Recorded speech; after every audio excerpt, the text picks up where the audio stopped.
Hey everybody, it's Kathy coming to you live from my office/yoga room. Welcome to episode 3 of Mondays on the Mat. We're going to call this one Mountains of Now. I've got my co-host Agnes right here with me. She's a little bit distracted. Come here. Agnes, come here. Let's come say hi. There she is. Okay, Agnes says hi to everybody this afternoon. Oh, she kissed me.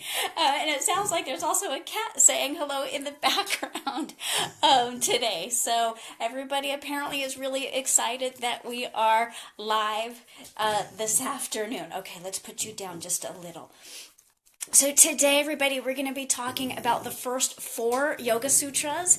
And if you're not sure what a Yoga Sutra is or you want a little more information, you can go back and watch last week's episode where I introduce what the Yoga Sutras are and explain a little bit the difference between Raja Yoga and Hatha Yoga. So we're going to dive in and talk about the first 4 Yoga Sutras. But before I do, I want to clarify real quick that the language of yoga is Sanskrit, and the original Yoga Sutras are written in Sanskrit, but it doesn't translate perfectly into English. So there are multiple translations and then multiple ways of understanding the sutras. So for the first one, I'm going to read 3 different translations to give you an understanding of how they're slightly nuanced and different. And I think what's cool about that is yoga is experiential. And so then we bring our experiences of the world and then our understanding of yoga to the sutras, and we can interpret them from that place of our own individual understanding. And then as teachers, we bring that also into our teaching, and it's neat because that's what makes yoga sort of grow and expand and shift over time. So let me grab my books here. And so I know the books show up backwards because I'm using their rear-facing camera. If you're really interested in knowing more about any of these books, you can let me know and I will post them down in the comments later. So like I said, I'm going to read the first sutra and show you just how each of the translations are slightly different. And then we'll get into the rest of the first 4 today. So first of all, from Raja Yoga by Swami Vivekananda. Sutra 1 says, "Now yoga is explained." In a book called 4 Chapters on Freedom, Yoga Sutra 1 says, "Now, therefore, complete instructions regarding yoga." And then in the third one, the Yoga Sutras of Patanjali, it says, "Now the exposition of yoga is being made." So they're each slightly different. But what's really cool is they all start with the word now. So in Sanskrit, Atta Yoga, that's going to come out funny. Atta Yoga Anushasanam is the first Yoga Sutra. And they all agree that Atta means now. And I just love to think of it in a couple of different ways. First, it can be now as in once upon a time, I'm now going to tell you about yoga. It also feels to me like now that you're ready, yoga instruction can begin. And it also can mean right now, we're going to talk about yoga, like right now. And the time for yoga is always right now. So it's really cool that way. But again, you'll see that each of them were a little bit different. Now the exposition of yoga is being made. Now, therefore, complete instructions regarding yoga. And lastly, now yoga is explained. So what each of them mean in essence is that after this first Yoga Sutra, we're going to learn what yoga is and how to do it. So it's almost like an instruction manual, or I like to think of it sometimes as a roadmap or the guide to yoga. So now we know that yoga is going to be explained. The very next one is Yogas Chitta Vritti Nirodha. And this says the restraint of the modifications of the mind stuff is yoga. So, wow, the mind stuff. That's your thoughts. And most of us are thinking thoughts all day long about all kinds of whatever. I need to go to the grocery store. I'm really bored. I'm really hot. I'm hungry. This, that, the other. So that's the mind stuff. It's the chitta. It's this constant barrage of information going on in our head. And it says that the restraint of that is yoga. It's not a warrior two. It's not a down dog. It's not a sun salutation. It's not a restorative posture. It's the restraint of the modifications of the mind. A mind that is still, quiet, and focused. It doesn't say empty. It just says still and focused. I think there's a cat knocking on the door. If she gets annoying, we'll let her in. But otherwise, we might just let her knock. So, the restraint of the modifications of the mind stuff is yoga. When your mind is completely still, quiet, and focused, you're in a state of yoga. And so why, right? Why? Because then the seer abides in his or her own nature. We're going to let the knocking cat in. Hold on. Come on in. Now, so it looks like I have two co-hosts today. This one is Guildenstern. Let's see if she wants to come up and say hi real quick. Hello. Guildenstern also wants to be on Facebook Live. Okay. She may potentially want out again in a second because she's like that. So we've got a still focused mind, which clearly is not happening right now. And the reason we want that is because then we abide in our own true nature. And I promise you something that is very true. Who you really are is not your bank account. Who you really are is not the car you drive. Who you really are is not your job title, the description of who you are in society, wife, mother, daughter, son, single, all of those things. Who you really are is something far much more profound, and it can only be experienced in the stillness and the quiet of your mind. And yoga gives us tools to help us get there. So, what about all of that mind stuff that's going on? So Yoga Sutra 4 says, at other times, the self appears to assume the forms of the mental modifications. So who you are, we assume that we're all of those things. We assume that we're the labels. We assume that we're the outward appearances. We think that the thoughts we think about ourselves are true. We're awesome. We suck. We're a terrible friend. We're a great lover. All of those things, again, those aren't who we really are. That's not our true abiding nature. So what the first 4 sutras are telling us is, now yoga is going to begin. And yoga is a still, quiet, focused mind so that we can reside within our own true nature. And if we're not, then we appear to take on all of these other things that aren't really our true nature. So that's what it is. And then from here on in the Yoga Sutras, we start to learn how we do that, what prevents us from doing it, what we can gain by it. And it's really interesting. And so now I can totally hear your brains all thinking. You're like, well then, if a still, quiet, focused mind is yoga, what the heck is all of this jumping around and moving my body and tying myself up in knots or not about? If yoga is the stilling of the mind, why are we spending so much time on our mats working out or not, or doing whatever we're doing on our mats? And like I explained last week, it's sort of like this Russian nesting doll. In order to get our mind to be still, we need to get our bodies to be still. And it's incredibly difficult to be still in your physical body if it's uncomfortable. So a big portion of the asana part of the practice is tending to the body and getting it both strong and supple enough to be able to get still. And so then when your body gets still, your mind can get still. And there's so much juicy stuff here that we can get into, but I want to hang on to that for later because most of us do spend so much time with our yoga practice, mainly in asana, the physical stuff, maybe a tiny bit of pranayama, which is breathing, and maybe a whisper of meditation. But because there's such a focus on the asana, on the physical, I want to spend time with you on some really important pieces of asana that I feel like often get glossed over in classes. Even in my own classes, I know I gloss over some of these points, because the body and the mind are restless. And one of the things I'm doing in my super secret roundabout way, you know, if you take class with me, you know that I'm sometimes doing things that you may not be aware of that help you get to that place of the still quiet mind.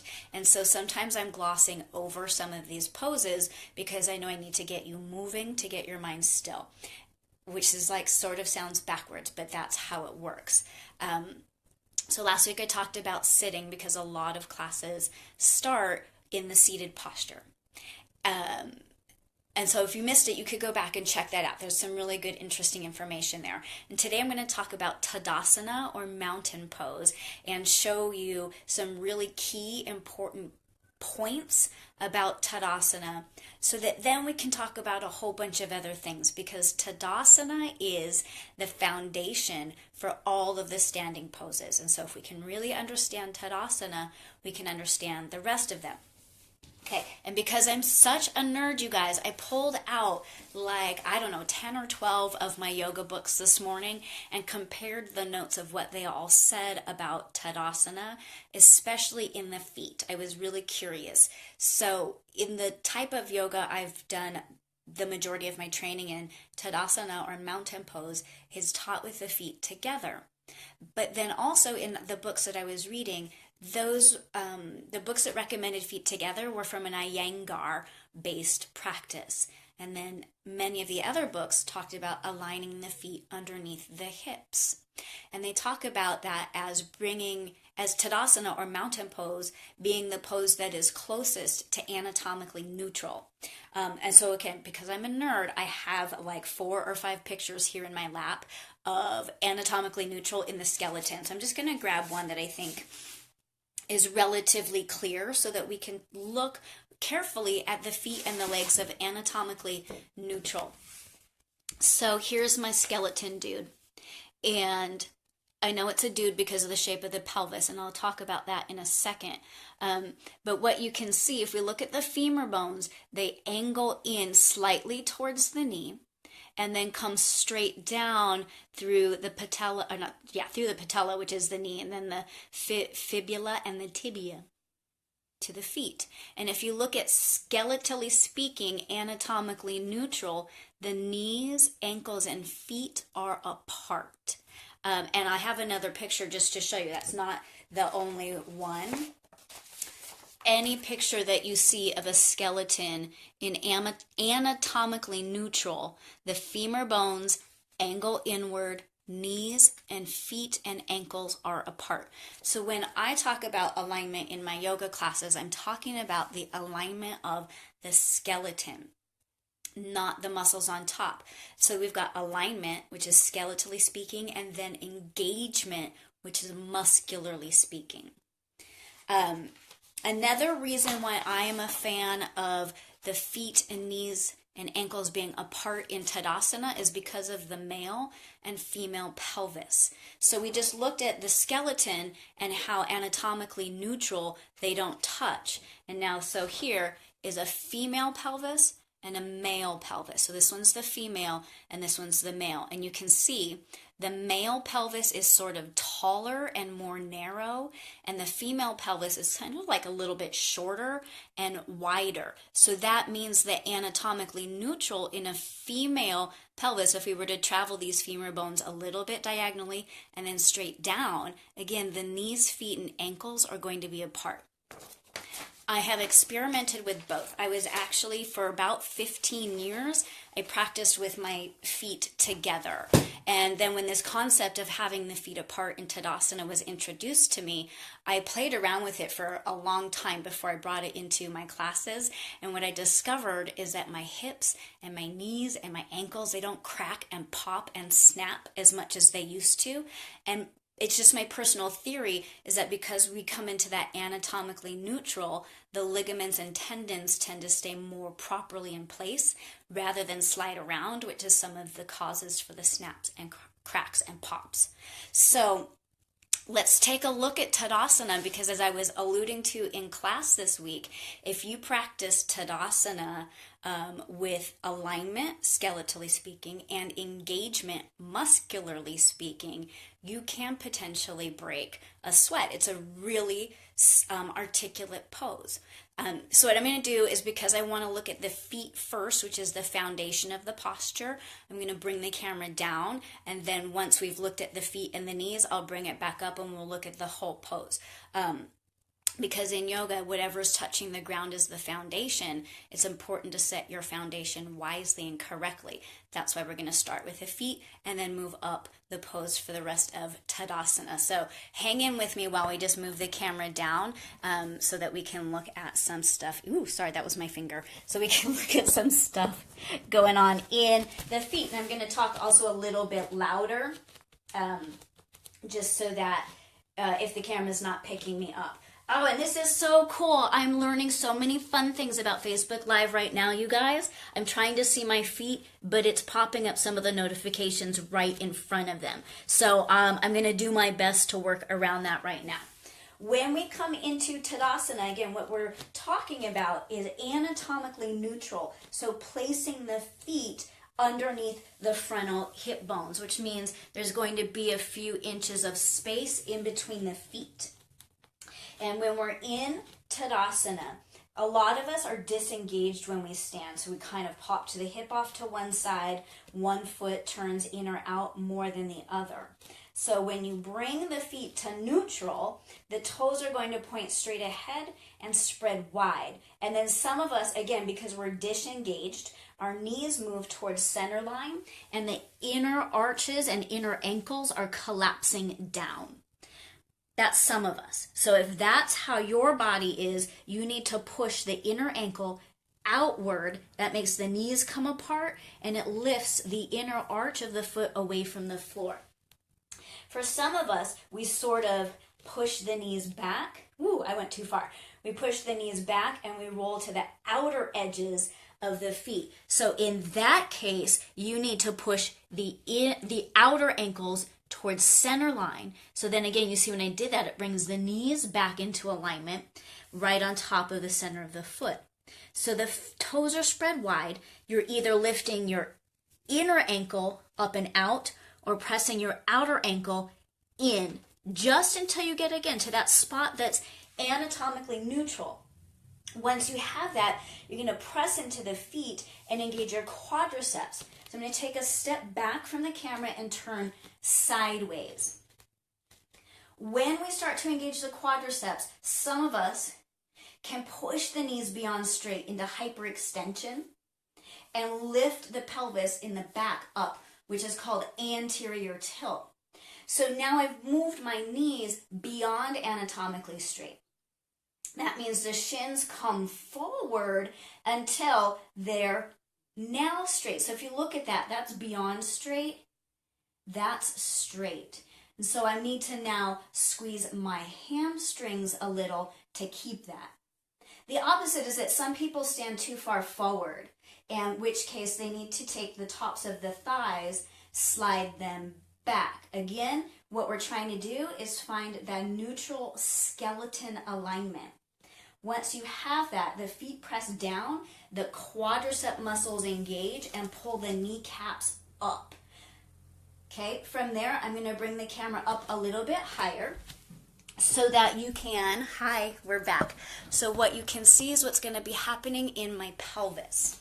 Okay, so once we've aligned the legs in anatomically neutral, we've lifted the inner and outer ankles, engaged the quadriceps. Now we need to bring the pelvis to neutral. Most of us either come into anterior tilt, which makes the booty raise and the lumbar spine curvature get really deep, in which case we need to pull the frontal hip bones up. Then the other thing that happens is some of us kind of drop our chest and roll the pelvis into a posterior tilt, which means that we need to pull the frontal hip bones down to bring the pelvis neutral. From there, the engagement is up the front body, and in Tadasana, technically the arms are relaxed by the side. So if you look at me now sideways, when I completely relax my arms, they do sort of move forward beyond the hips, and that's technically correct for Tadasana, is the arms relaxed. But if we wanted to make it look a little bit more even engaged, I would then squeeze my tricep muscles to straighten the elbows and bring the hands to the side body.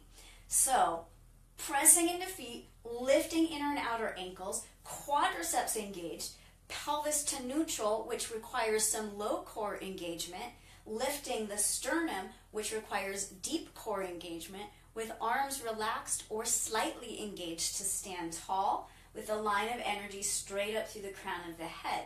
So it's like in a regular yoga class, we'd all be so bored if we're spending this much time and attention to Tadasana.